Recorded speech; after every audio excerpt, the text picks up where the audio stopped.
Greetings and welcome to my video presentation on some basics of the t-test. My name is Fahima Basha. In this presentation, you will learn about the t-test, its purpose, when to apply it, as well as three types of t-tests, which are single t-test, independent sample t-test, and the dependent sample t-test. Before we begin, a little background about the t-test. The t-test was introduced by William Seeley Gossett in 1908 for the quality control of beer. He published his work under the name student. That's why the t-test is also called the student t-test. Here are some key terms that you need to become familiar with. Inferential statistics. We use inferential statistics to make judgments or to infer from a sample. The sample is a set of data collected from a statistical population. A population in statistics refers to the total set of observations that can be made, and then the mean is the average. Assumption, statistical tests are performed based on a set of assumptions. When these assumptions are violated, the results of the analysis can be misleading. Variance refers, or it's the measure of the spread between numbers in a data set. Dependent, independent variable. The independent variable is the cause, while the dependent variable is the effect. Finally, critical value is the point or the points beyond which we reject the null. The purpose of the t-test is to find evidence of difference between the means of two populations and to determine whether the difference is statistically significant. The following t-charts help in deciding which test to use. The t-test is used when comparing means. The second factor that plays a big role in deciding whether to use the t-test or no is to decide what kind of means is it? What kind of means is it? Decides what kind of test to use. If we're using the means of a sample and a population mean, the following question will be, is the variance known? If it is known, that will be the z-test. If it's not known, then it's the one sample t-test.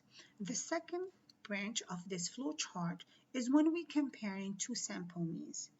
Now we need to know a little bit more about the data. If the data is independent, then we're going to use the independent samples t-test. If the data is dependent, in this case it's also called paired, then we're going to use the paired sample t-test. The following are the steps to follow when conducting a t-test. First, state the hypothesis or the null hypothesis, which state that there is no difference between the means.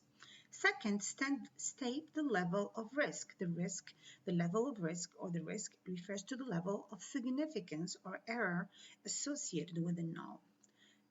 3, select the test statistics to use. Use the flowcharts provided in this presentation to help you decide which t-test to use. Step 4, compute the value of the test. It's also referred as the obtained value. Use the appropriate formula for that. Step 5, use the t-table or the table of critical values. It will be used to help us determine whether we reject the null depending on the critical value or the comparison with the critical value. That's step 6, is when we compare the value obtained with the critical value read from the t-value. In step 7 and step 8, the decision is made. If the value obtained is greater than the critical value, the null hypothesis is rejected. If the value obtained is less than the critical value, the null hypothesis is the most logical explanation for the difference. There are 3 types of t-test: the single sample t-test, the independent sample t-test, and the dependent sample t-test. The following chart was provided by Salkind, and it actually provides an excellent guide on how to determine the correct t-test to use depending on various factors. So to use the t-test, the first question we should ask, are we examining the relationship between variables or examining the difference between groups? If the answer is that we're examining the differences between groups on one or more variables, then the next thing is, are the same participants being tested, or more than are the same participants are being tested more than once? If they are, then we have to figure out how many groups we have. If we're dealing with two groups, then the t-test for independent samples will be used. The other factor will be how many groups are we dealing with. If we're dealing with two groups, then the t-test for independent sample will be used. If not, then we're going to be using the sample analysis variance, which is a different test. The sample t-test is a test used to determine if the sample comes from a population. It compares a single sample to a population with a known mean and an unknown variance. Here's the formula to calculate the single sample t-test. It is based on the sample mean, which is x bar, mu 0, the population mean, as well as the standard deviation, and the sample size. The independent sample t-test evaluates the difference between the means of two unrelated groups. It is used to analyze a control and experimental group. In an independent sample test, we need two variables, one independent and one dependent. Some assumptions have to be made for the independent sample t-test. Assumption of independence, assumption of normality, and assumptions of homogeneity. The independent t-test formula is as follows. If you need to compute it manually, you will need the following: the mean for group A, the mean for group B, the scores in group A, group 1 and 2, as well as the number of scores in each group. The dependent sample t-test is also called paired sample t-test, is used to compare two means from two related groups. It is used to determine if the mean difference between the two groups is 0.